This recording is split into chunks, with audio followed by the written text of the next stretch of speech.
ounces. First 12 ounces, yeah. First 12 ounces. First 12 ounces, yeah. Y'all better listen up. This sports talking tough. So if you got a cup, go on and raise it up. I'll raise one with you as we talk about the sports. It's raining stats and rumors. Let us give you the report. This is First 12 ounces. First 12 ounces, yeah.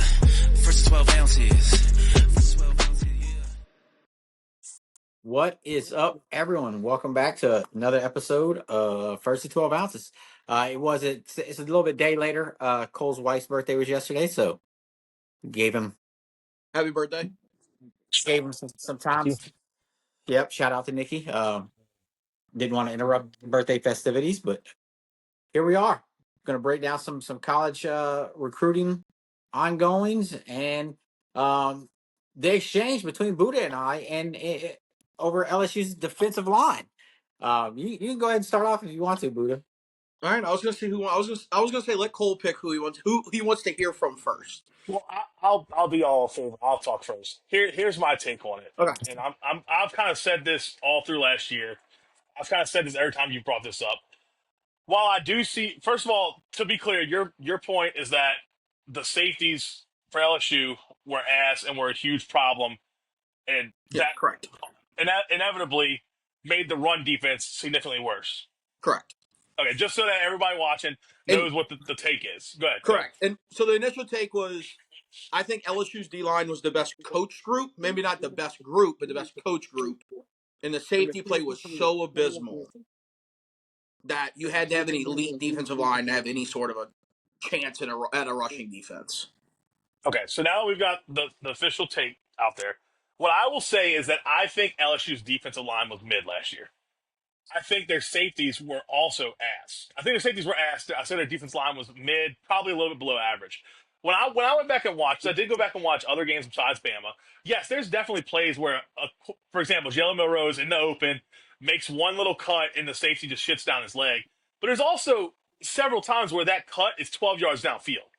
When Milroe, again, the example I'll use is Milroe, is running through a hole the size of my living room. And look, my house isn't very big, but like, my God, he's just, I could roll on the ground through these holes. And to my point is that I think the D-line, it just wasn't good. I hear what you're saying about they're the best coach. To me, I don't know how I can sit here and say that I think they were the best coach when they just didn't play well. That's just me. I think when you watch them and they're constantly, they're losing one-on-one blocks. And all the highlights I went back and watched. And again, this was all just a quick little scour. I did watch a lot of LSU football this year, so it's not like I didn't. I think the linebacker group was solid, but again, they just kept getting stuck on blocks. But I think the safeties were ass. Like, don't get me wrong. I'm not trying to stand on a mountain and be like, LSU safeties were good. I just think the D-line was just as bad, personally. Maybe a little bit better, but I think they were pretty bad. So I guess I'll go. So when I'm referencing best coached, I think how you played compared to the talent in the room. The LSU D-line talent-wise was abysmal talent-wise. They overperformed their talent level more than any other group. I can look at the O-line and say they underperformed their talent level. I think Nuss was about what he was on offense. I think the linebacking core was a lot of talent. You had some injuries, but I thought it played pretty on par. I thought the D-line outperformed their talent level. I'm not saying by any stretch of the imagination they were world beaters. What I am saying, though, is that the safety group is the worst safety play I've ever seen at LSU.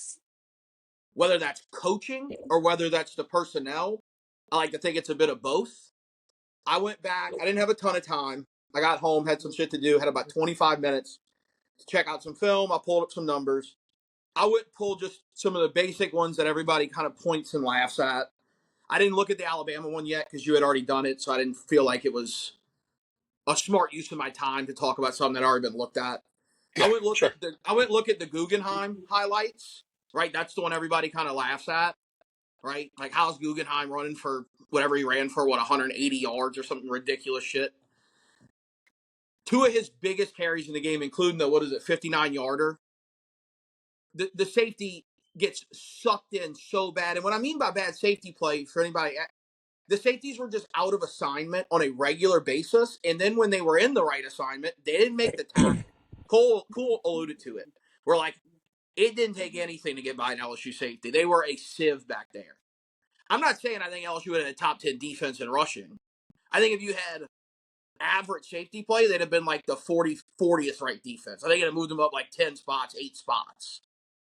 But I do think what my point was is I think the bad safety play turned a lot of 6 to 10 yard carries into 30 to 70 yard carries. So one that sticks out, Lenore Seller went for 75 against LSU, in which Sage Ryan gets juked out of his shoes because he takes a horrific pursuit angle. And when you watch the tape on it, every safety just floods one side of the field. Now, was the D-line dominant? No, I'm not saying that. What I'm saying is I think they're the best coach group because, again, I think their talent level was really poor and they were really young. Now, they did have 2 guys get drafted, but that was edge players, so that's a kind of a different deal, in my opinion. That they're more, like Braden Swenson's more of a pass rusher. My argument isn't that if LSU had good safety play, they'd have been a top-tier rush defense. My argument was that the weaknesses got really exposed because the safety play was so bad. So, again, you look at Rocket Sanders had a 66-yarder. And this one actually wasn't a safety problem, but it was a second-level problem. The D-line actually did their job, pushed him right to a guy, and Whit Weeks and Jordan Gilbertson on the play, they both got sucked into the mix. They're just out of assignment, wrong decision, boom, wide open hole, nobody's home. And I even went a little further into it. I went dig in and went look at the top 5 rush defenses in the country last year. Out of those top 5 schools, there's only one defensive tackle that was in the top 5 in his team in total tackles, not solo, total tackles. And that was a first-round draft pick in Mason Graham from Michigan. Every team had at least one safety. I think 4 of the 5 had 2 safeties. I also went look at Alabama, who I thought had pretty good safety play last year. They had, and it helps a lot, Texas, who I thought was a pretty damn good rush defense for most of the year. Texas had 2 safeties and not a single edge player, not a single line of scrimmage player in the top 5 in tackles, unless you want to count Anthony Hill. Again, I kind of put Anthony Hill in that weird. There's a lot of plays made in the perimeter, a lot of tackles for losses, just because of the type of player he is. LSU had a defensive lineman in the top 5 in tackles, and didn't have in their best tackle and safety. I think had 50 tackles total, which is abysmal. So again, that's what I wanted to get this argument out. The argument's never been LSU had elite defensive tackle, elite defensive line play, and the only reason it was bad on defense was the safeties. I just think it was the best coach group. Bo Davis showed up late in the process. Didn't really have a chance to bring in a lot of dudes. His best defensive tackle was out for the season on week 2. I want to say that was against Nichols. Jacoby and Guillory went out. So now you're playing with a ton of freshmen and some edge players. That's my thing. The LSU defense would have been much better with better safety play. The safety play was horrific. It's the worst safety play I've ever seen at LSU. Those guys were not good enough to play in the SEC. Those were like Sun Belt players that LSU just had to roll out, and they also were dumb. They missed assignments on a regular basis. 10 to 15 missed assignments a game. And that's kind of where it is. I don't know if that clears up a little bit where I was coming from. Where I was coming from, and I said it in one of the tweets as well. Yeah, absolutely. Safety play does affect the D line, but you just said it. You alluded to it 2 minutes ago in one of your takes. If the D line's giving up 6 to 8 yards, that's not good whatsoever. Yeah, but These runs are breaking off for 5 and 6 yards. They shouldn't get that far if you have a good defensive line whatsoever. LSU held 4 teams under 100 yards this year. And all those teams are bad teams. I know what the rush defense looked like, right? But if you look at my tweets, what I'm saying is we're not arguing day and night. If you go look at the tweets, there's multiple times where I was like, they turned 6 to 10 yard carries into 20 to 28. I think my exact thing was they turned a 6 yard carry into a 28 yard carry. So I'm not saying it was going to be lights out. It was going to be the fucking Ravens. I'm not saying it was going to be like a 2011 LSU or Alabama defense. I'm just saying when you can't tackle in the secondary, you get fucking gashed a lot. 77-yard touchdowns usually ain't the defensive tackle's fault. That's usually safety problems or bad linebacker pursuit angles. They had both. Safety was worse, though. But the other thing that I look at on it is like you can't really blame the safeties for run fits. If they get 5 and 10 yards, and that's because the safeties can turn around and say, "Hey, we can have one of the top secondaries if we had pressure on the quarterbacks. We don't have no pressure on the quarterback, so we can't Well, LSU did have play pressure, the ball so good." I'll push that. LSU did have pressure. Braden Swinson was like top 5 of the country in sacks for most of the year. LSU did get after the quarterback. I want to say they were top 4 to 6 all year in the SEC in quarterback pressures But or I think sacks. that's So a they whole. got after the quarterback. I think that's a whole different conversation, though. I agree. Yeah, I think it's two I different. see your point. I see your point with that, but I think that's a whole different thing. My thing, and this is kind of what I was trying to say was, I mean, look, I went through the box scores of every decent LSU game. You know, obviously I'm not looking at South Alabama. I'm not looking at Nichols. I'm looking at all the SEC games, right? You know, granted, Nichols did run for a lot, but so did South Alabama for that matter. But I mean, almost everybody was averaging 5+ yards a carry, which I think that's a sign of not a great D line. I mean, I see what you're saying with, you know, you're saying they were what you think the best coached. But I think if you're getting 5+ yards per carry to running backs, I think that's a concern I'd personally. agree. I think the pushback I would have is what would that average look like? Because I want to say in every SEC game they gave up 2 plus 20-yard rushes. So And I will say most of the averages were 7-ish, but I took it down 2 yards because every team had at least one like 60-yard run.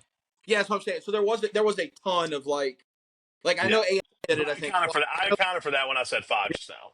yeah, I know because what Milrow had 2 that were 60 plus, right? And I only did running backs.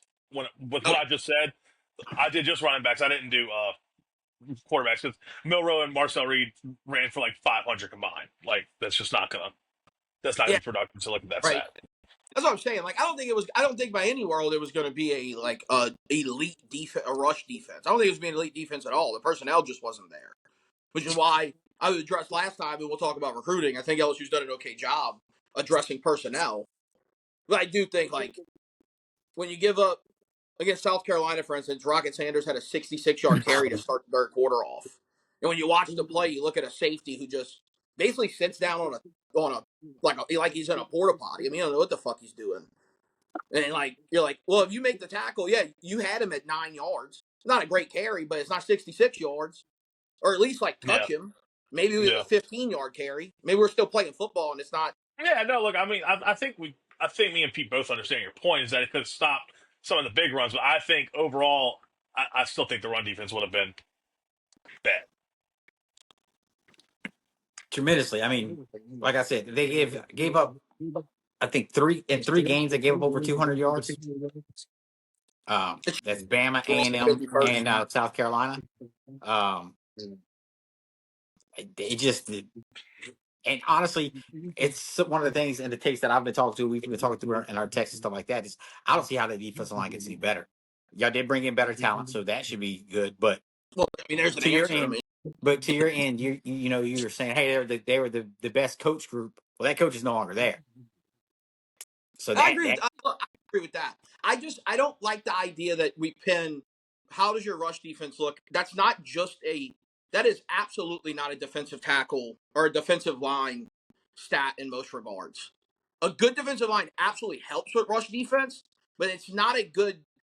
It's not a good measure of like you gave up this in rushing, so your D line must be dog shit.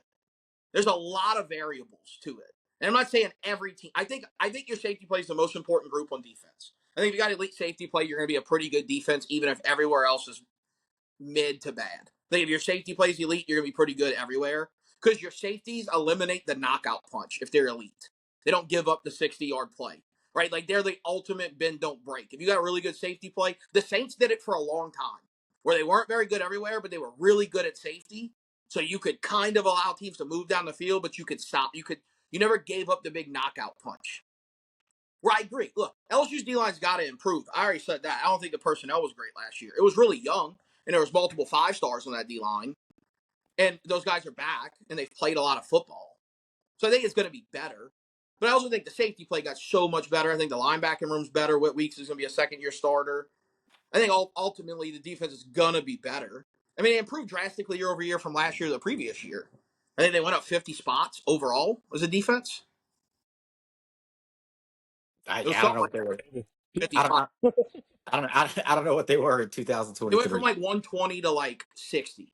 It was something like That would make sense. I mean, just based off of what I remember. I mean, yeah. statistically. The 2023 defense is the worst defense LSU's ever put on a field. I mean, it wasn't they couldn't stop anybody. Yeah, well, I mean, I think that covers that. I mean, unless Yep. y'all got more to say. I mean, I've kind of said what I had to say. Yep. Yeah, I'm So good. y'all Yep. are good. Let's get into it. Let's lead off with what's going on in Tuscaloosa. I mean, y'all, every time you turn around, you're tripping over a 5-star. Tell you Well, what, man. We had a lot of talk when DeBoer came in last year. Of, oh, DeBoer can't recruit. DeBoer can't recruit the South specifically. DeBoer can't recruit in state. Well, I think a lot of those questions have been answered this class. And look, I'll preface this because I know Buddha's going to say it. It's July. Let's get it out the way. Let's get that one out the way. It's July. But look, you can't get kids to sign if you don't get a commitment. You don't get them interested. So this is the start, right? You still got to keep them. I get that, but this is the start. So let's just break down the 5 stars. Bama has 5 5 stars. 3 from the state of Alabama. I'm sorry, 2 from the state of Alabama, 2 from Georgia, 1 from Maryland. All positions: running back, receiver, cornerback, safety, and linebacker. All are number 2 in the nation in their position. Now, 4 of those are from the South. Last year when DeBoer came in, again, a lot of talk about how he's not going to be able to recruit the South. Here we are. 4 number 2 players at their position in the South. And look, I think this was a long time coming. I mean, I think last year he came in, I think he kind of just got what he could. He was like, this is my first year. Let's see what we can get. I don't know how, as a Bama fan, anybody can see that and not be excited. I mean, you're getting number 2 players in the nation. You're getting players from the state that you're in, which I think is huge. I know we'll talk about winning your state a little bit later. I'm excited. I'll tell you that.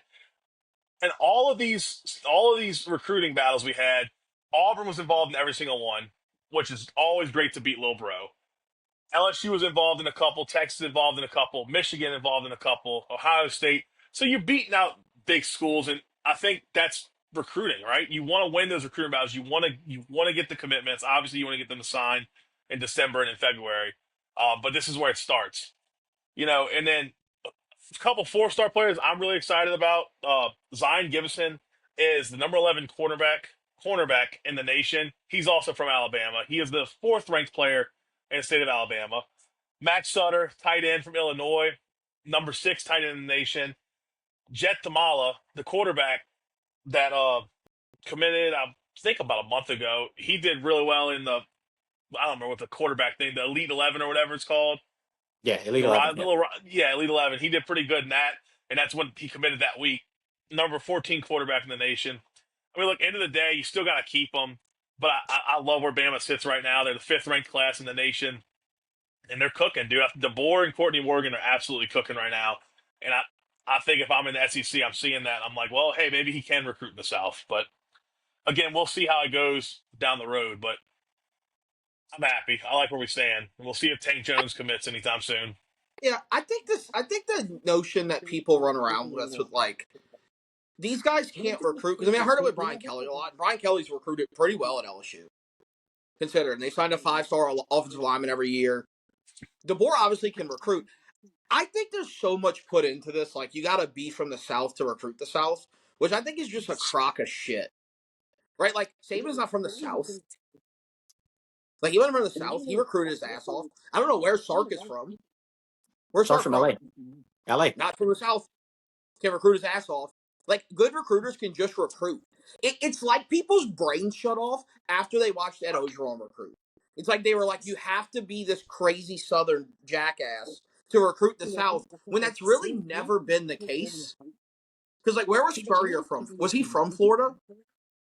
He played at Florida. I don't know if he was from. I don't Well, think he's. but, I don't know if he lived there before. like, but I think there's also this notion. If you're from, let's say, Florida, that holds no weight in, like, recruiting kids in Arkansas. That means that's the same as a dude from Nebraska coming down and recruiting. It doesn't hold any weight in terms of where you're from. Can you do it? Like, obviously, DeBoer can recruit. The dude's lost like 12 games in his coaching career. Like, he's never lost. Of course, he can fucking recruit. He brought Yeah. Washington to a national title.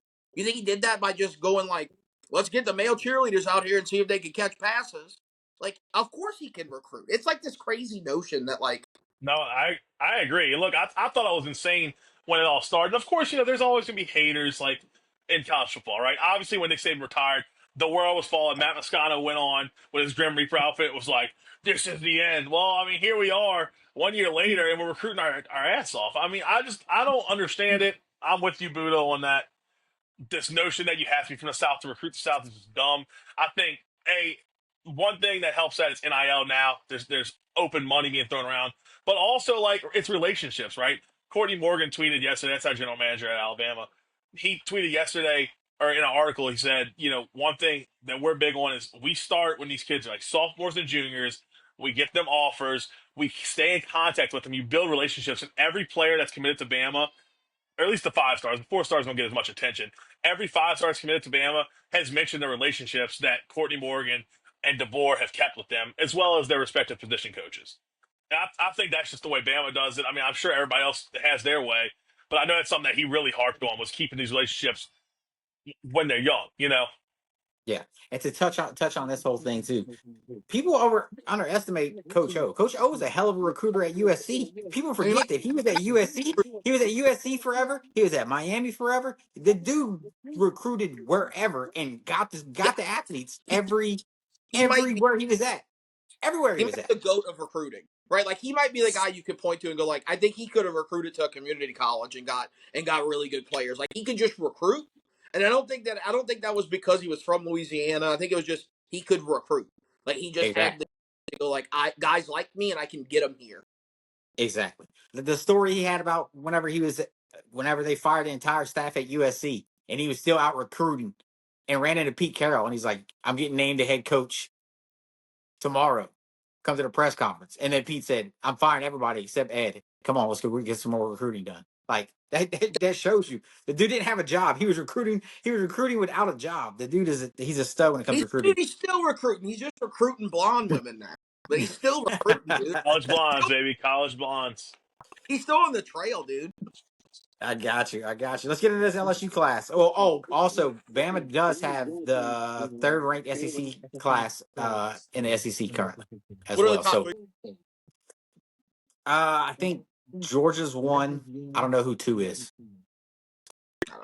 I haven't didn't even look at it. I don't know I who know two LSU is. have a good cycle. I just looked up It our might be. teams. It might be A&M. I looked up our teams. Bama is third. LSU is fourth in the SEC. Yeah, I know. Texas, I think. What is Texas LSU is seventh.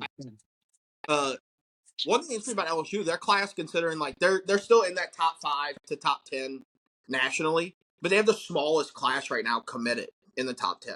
LSU's only got 14 guys committed. I think the next smallest is 17. So it's a smaller class. LSU's doing a great job right now. They just landed a commit from an O lineman out of Mississippi.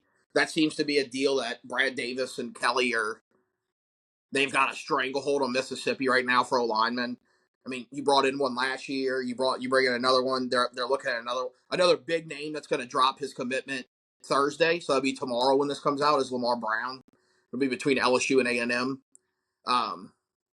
LSU also just brought in a kid, a 3-star from a little small school. I want to say it's Haynesville or Kingsville. It's one of the two. Named Isaiah Washington. He's a big kid. He brought him in as a safety, but he plays high school quarterback. So to give a little reference to that, a couple guys that did that at LSU that were not big time recruits that they brought in that flipped positions. LaRon Landry was like that. Corey Webster did that. There's a little bit of a track record with these small Louisiana kids that end up playing quarterback in high school because they're the best athlete. That LSU flips to defensive back that has success. I'm not saying that's going to happen. I am saying, though, like there's a track record, and you do get excited about a big kid that they identified to play safety. Other than that, I mean, LSU, again, they're having a good cycle. Last year, I think last year burnt a lot of people. You had Underwood all the way till the very end. I mean, you had him until the wire, and he was a hard commit. Like, at 4th of July last year, Bryce Underwood was a hard LSU commit. He was rocking an LSU chain. He was hanging out everywhere. He was on JD Picknell's show on 3, talking about he's going to LSU. It's no questions asked. So I think that burned a lot of people when you lose a guy like Shit, the that. week he flipped, he was still a hard commit. He Yeah, posted on his Instagram that week saying he was locked in with LSU. yeah. And Just I think that pathetic. burned a lot of people, right? And I think people forgot, like, LSU still ended up with, I want to say, the 8th or ninth ranked class. Like, they still had a pretty good class, which would have been a Yeah. top 5 for him. Like, he still brought in, 3 5-stars last year. This year, it looks like they're going to bring in a couple 5-stars. Tristan Keys out of Mississippi, who's the number 1 receiver. The number 2 receiver in the country, or he's probably going to be soon, is also out of Mississippi, who's an LSU lean right now, they think. And then they got a couple interior O linemen. If they don't get an offensive lineman this year, it's 5-star to be the first time in Kelly's LSU tenure that they don't get a 5-star O lineman. So similar to DeBoer, like everybody saw the jokes about like him dancing with the tight end and he can't recruit. He's recruited pretty good. He's had top 10 classes, and this year LSU should be in the mix for a top 5 to the best recruiting class in the country. It'll realistically probably come down to Texas, LSU, Bama, and then obviously your Ohio States and shit like that always get in the mix late. A&M will get in the mix late. The, Yeah. the, the sleeper team right now get in the mix if they keep throwing around oil money is Texas Tech. I mean, We'll touch on them after I Yeah, talk we're Texas real definitely quick. gonna touch on that. the reason I bring it up was there's a kid LSU's trying to get right now from right outside of Waco that Texas. It's Texas, A&M, LSU, Auburn are all in the mix on him, and then Texas Tech, I guess, poked their head in, and people are like, well, if they drop $5 million on him, he's going to be a Red Raider. Well, the good news, and not to get too much into this, but the good news is I think they spent every dollar they can, so I think y'all will be just fine with that, personally. I mean, Yeah, whew. absolutely. So getting into Texas class, currently they're sitting at 16th. They're 7th in the SEC. Total of 17 commits. We got 2 5-stars, one being Diabell, the number 1 quarterback out of Florida. He did win the Elite 11 a couple weekends ago. Kid is a stud, and what he's doing that I love more than anything else, and I think anybody loves it, is whenever you have a 5-star that's committed to your team that's also recruiting. That's, you see him on Twitter. You hear him in interviews how he's saying, "Hey, we're going to get more. There's more guys that are going to come here. There's more guys that are going to stay at Texas." I mean, that's a huge get. And then we got the number 5 defensive or offensive lineman in Wesley, Richard Wesley, coming in. Kid's another stud, should stand out. The big one that we missed on is the OG from they went to Texas Tech. We did. It does look like we found kind of somebody that Texas was leaning hard on as well. And John Turntine, he's a 4-star. He's number 4 in the state. But OG being going to Texas Tech. Everyone's huge about it. Everyone's going nuts about it. They're like, hey man, this is maybe they're gonna make a run. They're gonna make a move. Pump your brakes, people. This is the second 5-star in Texas Tech's history as a program. Their first being Micah Hudson was their first. Micah Hudson was their first. Yeah, OG is their second. Felix OG is their second 5-star that they've ever had at that university. he's probably going to be a 4-star. $5.1 million. What percentage was it that you found, Cole? I read that was 9% of their entire athletic NIL funds. 9% on one Of the player. Yes, that is 9% of their entire NIL funds for the entire university, all sports combined. Look, I think it's insane, man. I thought the Underwood thing was insane, but I think this is even crazier. And also, it's a tackle. We're talking about a kid who could, look, injuries happen a lot with their linemen. That's a thing. Knee injuries. I think it's fucking well, crazy. also, we can Let's point at this. How many teams have won a national championship in the last 2 decades without a All-American left tackle? Like, you don't have to have one to win. Like, the Underwood deal's crazy, but at least it's like you kind of know if we got an elite quarterback, we're going to be in the mix. Like, a left Yep. tackle, it's like if you got an elite tackle, you might have Kelvin Banks and be really good and be Texas.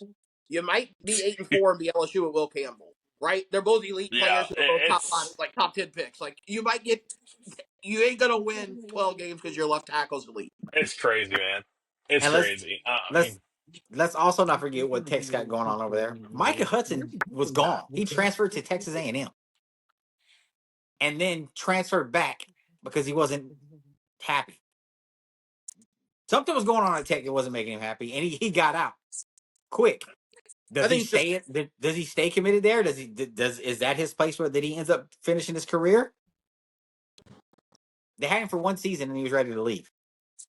Now you got Yeah. another big. Now you got another big 5-star that you got to keep happy along with Micah Hudson since he's back now. And I The- understand, I understand Adidas and Mahomes is pouring all kind of new money into the university with their new uniforms and their contract with Adidas, and Patrick Mahomes is all on board for a Red Raider. He shows up at the softball game for when they win one, and then he's nowhere to be found when they lose it all. But hey, it is what it is. Well, Yeah. I think it is interesting though what Tech's doing because they're not in the SEC, they're not in the Big Ten, and the Big 12 is wide open every year. But it So wasn't wide open for them because they got their asses handed to them last year. what I'm saying is, if you can wrangle in a 5-star a year and get 5 or 6 4-stars, and you can get a roster that's solid one year, you can be like Arizona State and all of a sudden be like, here we are in the playoffs, and we'll take anybody on. Like you just be one of those teams. Like, and I think for Texas Tech, a playoff appearance is equivalent to like one of our teams playing the national championship, not winning it, but like playing in it. Like I think that's Yeah. the equivalent. No, I mean, I definitely hear that. I definitely do hear that. But I think whenever you spend that kind of money and when it's open like that, out in the open, aired out for everybody to see, I think it gets pretty fucking sketchy with the 4 stars who've committed to you for probably like what $100 grand. Like here's $100 grand and a fucking Uber Eats gift card, kid. Go ahead. I think it gets a little sketchy. I mean, like I get what you're saying. Like if they could bring a couple 5 stars in each year, yeah, they could build up to something. But I think they're playing with fire over there with that I'm kind of not, money. I'm not an Not even. expert in Hey, let's didn't not they forget this is. NIL. Huh? So it's rev sharing now, and I want to say they changed NIL deals to where they have to be put against a board if they're over $600, and they have to be deemed as fair market rate for NIL deals. The big thing now is this rev share because teams can decipher how much money they want to give you their percentage of rev share. So like, Yeah. I think most teams, like I know LSU, I think it's 22 million is their rev share number. So you can just divvy out that however you feel like percentage wise. You can give Bryce Underwood 22 million if you want. I mean, Michigan did it. Why not? You could, and then have the male cheerleaders playing wide receiver and Fucking bring them in. No, Pete, you said something when you were talking Texas recruit. Now I wanted to touch on for Bama. Diabell recruiting for the university. I'm seeing something with Bama that I guess I just haven't seen it in a while. Um, every player is recruiting hard. They're on social media, commenting on people's stuff, you know, tagging people and stuff, be like, hey, this is what we're doing here. Ryan Williams, I mean, this young man is at every official visit, partying with the dudes and the with all the lights, taking the cool pictures, posting shit on his TikTok with them. I think that's kind of the new wave of recruiting, right? You get your young big players to go out there, and they've always shown the kids a good time, when they come for visits and stuff. But now it's like it's public, it's in the open because social media is so big. And I love what I'm seeing in Tuscaloosa right now with that aspect. Yeah, absolutely, and that's what Arch did with his class. He helped recruit and was big on it. Jonte Cook, before he left the team, he was a big time player recruiter.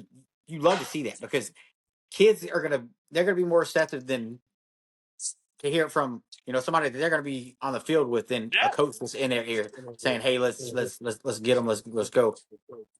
You Yeah. get another big time player in your ear saying, "Hey, I'm going here. This is what I'm going here. This is what we can do together."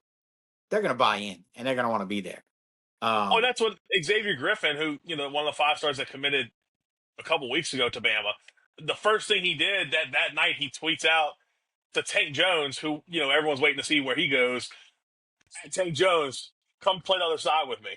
Like, and look, they see it. They see it. When they're seeing classes that are building up to big things, that they're probably sitting there thinking, like, damn, like, it's tempting. It's tempting. It's got to be. It's got to be. I know it's all, at the end of the day, it's all, personal decision for whatever reason they decide is the best reason, whether it's money, playing time, development, whatever it is. But yeah, I think it's very interesting. I think going yeah, forward with the rev share plan, I think you're going to see a flip where your biggest risk of guys flipping and hurting your class isn't going to be your top guys. Really, I do think Bryce Underwood's probably an outlier situation. I think most schools have comparable money where they're not going to lose their big guy due to NIL money. I think where it's Right. going to hurt classes, and I think you're going to feel it starting this year, is your 4-star players, your guys who are like top 150 players, top 300 players, because what'll happen is a school, say like Missouri, will show up and go, "Hey, Alabama's giving you whatever percentage of rev share. We're going to give you this much percentage of rev share, and it's going to be Right. from like 1% to like 6.5%, because that guy's going to be the crown jewel of that class. Where on Alabama's class, he's the seventh best player, or LSU's class, or Texas's class. Just any of the teams that are perennial top 10 teams. I think they're going to start. It's going to be hard to hold on to 4 stars that are like your 5th to 10th best player in the class, because they're going to be another school that's got similar rev share. It's crown jewel, and you're going to No, start to I hurt. agree. And it's going to be hard for 18-year-olds to turn down $1 million when they're not Well, getting it. So yeah, and I think that's where I mean, just as a team, as an organization, you really just have to be smart with A, how you spend it, but B, do you give it all? Do you kind of keep a little bargaining chip in your back pocket? Say like, oh, they offered you that. Well, what if we could come up to this? You know what I'm saying? It's going to be a lot of business talk. It's going to be a lot of very smart people that know how to work with money a lot better than we do talking yeah, about it. So it's going to be interesting. But I do get what you're saying with that aspect of it. yeah, definitely smart enough with money. I mean, Pete spent his money on the Tennessee hat, so clearly we don't want him handling the money. Yeah, Definitely don't. and and you're Speaking wearing of that. speaking of Good. money, let's talk about a poor, broke, terrible school here. The University of Auburn, Were they ranked the 100 Barners, in recruiting? these fucksticks think they're going to make the playoffs this year. They think they're going to be a playoff team for the foreseeable future, to be clear. They're ranked 87th in recruiting. Okay, before you start with your It's July shit, I don't No, think that's a problem. anybody, I don't think anybody who is a true college football fan can see a class. Mind you, last 2 years, Buddha, Pete, back-to-back top 10 classes for Auburn. You're 87th in the towards the end of summer. This is commitment season. This is when people are commit. 87th with 7 commits. And one of those commits is on flip watch right now. He's on flip watch, period. It is what it is. Schools that they're around, they are behind Eastern Michigan, San Diego State, and fucking Temple. Hugh Freeze needs to go back to using the strippers because whatever he's doing now isn't working. Go back to his old ways, man. Start throwing the strippers because, brother, it's not working. It's Auburn, a bit. they are a fucking dumpster fire over there. And their fans are so fucking delusional. It's pathetic. They genuinely think, oh, everything's fine. We're doing it the right way. Hugh Freeze is doing it the right way. Hugh Freeze hasn't fucking done a thing the right way in his life. What makes you think he's gonna follow the rules with this? Like, come What on, the man. fuck does that mean? You're doing it the right way? Isn't it, since they've That, been tracking the blue chip ratio, not a single team's ever won the national title without having whatever the blue chip percentage has to be? I know Michigan was on the line. What do you mean doing it the fucking right way? Losing? Because that's what you're going to do. Because I agree, it is July. I still think if you're not in the top 30, maybe 35 classes right now, you're in trouble because it's a lot of ground to I fucking give make you the up. top 50. I'll give you Like, 50. If you're out it's of the top a lot of 50, you ground, got to be concerned. right? The same way. Now, look, I'm on board with this, which you're going to hear from Auburn fans and any big school that's not having a great recruiting year. Well, it's not about star chasing. It's about getting guys who fit your program. I don't disagree with that wholeheartedly. But at some point, you got to have dudes. At some point, at some point you got to have Jimmys and Joes, right? Like, you can't just bring in dudes who should play at San Diego State and go, but he's a really hard worker. It's like, yeah, Yeah, guess what the what? fuck? Yeah, guess what? He's going to play against 5 first-round players this year who don't care how hard he works. They're just better than him since they came out the womb. Now, look, I give Auburn a lot of shit. I really don't fucking like them. Y'all know that. Everyone knows that. You're ranked 87th in the nation. That's not good, okay? Last year, all Auburn wanted to do was brag about how they beat out Alabama for recruiting the state. Hugh Freeze is running circles around Kalen DeBoer for recruiting in the state. Well, this year, that's not the case. We all know that. I'm not going to go through the list of the top 10 recruits in the state, but Bama's winning, period. But Auburn is beating a school in the state of Alabama. They are 2 spots ahead of the University of South Alabama. Bravo, Auburn. Bravo. Fucking scumbags, man. It's bizarre. Like, what happened to Auburn? I'm not saying they were like some perennial powerhouse, but like they had a pretty good stretch where they were a extremely relevant top 15, top 10 type team. And I'm talking even prior to the Cam Newton days, like the Cadillac Williams days. Like Yeah. they were really fucking good for at least 15 years. They had and then it just fell off the fucking mountain. Auburn went. I believe Auburn went 9-3 with Bo Nix in 2019. It was something I'm like that. pretty sure. I'm pretty sure they went 9-3. I mean, that look, you 9-3. I mean, that's a pretty good year, especially when we're talking about a team like Auburn that is currently not great. I mean, they had two back-to-back top 10 classes. I don't know what's going on over there. I don't know what world they think they're doing. I think they're way behind the eight ball right now. I think they're going to try something like you talked about. I told Pete this earlier, that they're going to go after players who are already committed somewhere else and just throw a buttload of money at them because they haven't spent any money. Because at some point, you're running out of players to get. Like, What's that's just the facts of it. what about this Oh, conspiracy that they got well, caught throwing around dirty money the last couple of years, and basically they were like, "We'll just stop doing it this year if we can put it under the rug." Like what about that? Where it was like, if we catch you doing it again, we're blowing the whole thing up. And they were just like, all right, we're just going to try do this the old school way in the new school world, and it clearly doesn't work. Like, because it is a massive drop off to go from being a top 10 to like, realistically, they're probably going to finish like 40th, right? Like, you got to think they probably get into maybe 40, maybe 30, maybe the 30s. Like, they probably make a push at the end because they have money.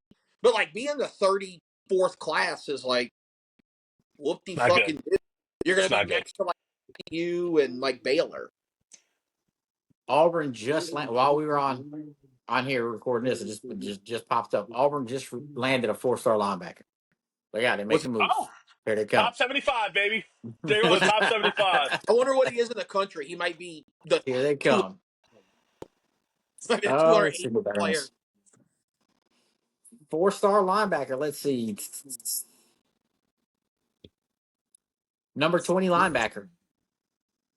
And So that number means he's 46, number 20 linebacker in the nation, number 46 player from Florida. oh cool. Yeah, they got a Still top 50. can't fuck with us in the state, by the way. Here's what's confusing in recruiting.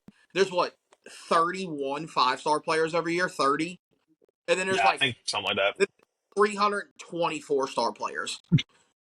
Like it's like you can't tell me. Like I know Well, it happened before at LSU. They're like, we didn't get a 5-star. I'm like, yeah, but you got 2 players that are top 50 players. You can't tell me they're much worse than the guys yeah. right. See, I look more at where players are ranked in their position. I mean, which I think y'all would Yeah, agree with that. oh, Like, for absolutely. example, Bama has a 4-star that's the number 4 D lineman in the nation. They have a 4-star that's the number 6 tight end in the nation. Like, I mean, look, I can definitely live with that. I mean, that fires me up, to be quite honest with you. Yeah, oh, Auburn just got the 20th linebacker in the country, so that means there's 19 of them that they think are better. Just another guy who's going to talk some shit during the Iron Bowl week and just get embarrassed. Can't wait for it. Yeah, All right.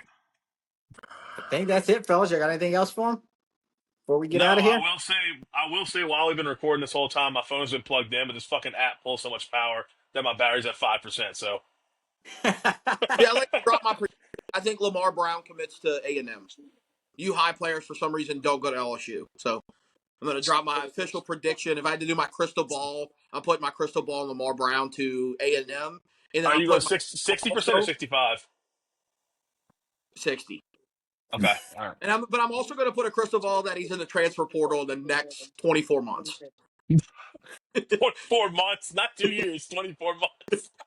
Yeah, well, it might Also, be but I'll put that's my 2 crystal ball predictions on Lamar Brown. before we get out of here, the number 1 class in SEC is Georgia. The number 2 class in SEC is A&M currently. That's what I said. That's what I thought. An eternal letdown is what they are. Also, real quick note too: Georgia has 27 commits right now. By the way, That's what I'm saying. LSU has 14. second most in the nation. Yeah, Bama has 17 or 18, I think. They have a ton of commits. Yeah. Texas only has 17 as well. But we'll see. We're like, hey, it's only July. So on July, baby. Players could flip. Yeah, it doesn't get fun until late October, November. Yeah. Yeah. But hey, that's all we got for y'all today. We'll be back next week at our regular time, dropping on Tuesday. Other than that, we'll catch y'all then. Y'all have a good one. Hook 'em. Roll Tide. First 12 ounces. First 12 ounces, yeah. First 12 ounces. First 12 ounces, yeah. Y'all better listen up. This sports talk talking tough. So if you got a cup, go on and raise it up. I'll raise one with you as we talk about the sports. It's raining stats and rumors. Let us give you the report. This is First 12 ounces. First 12 ounces, yeah. First 12 ounces.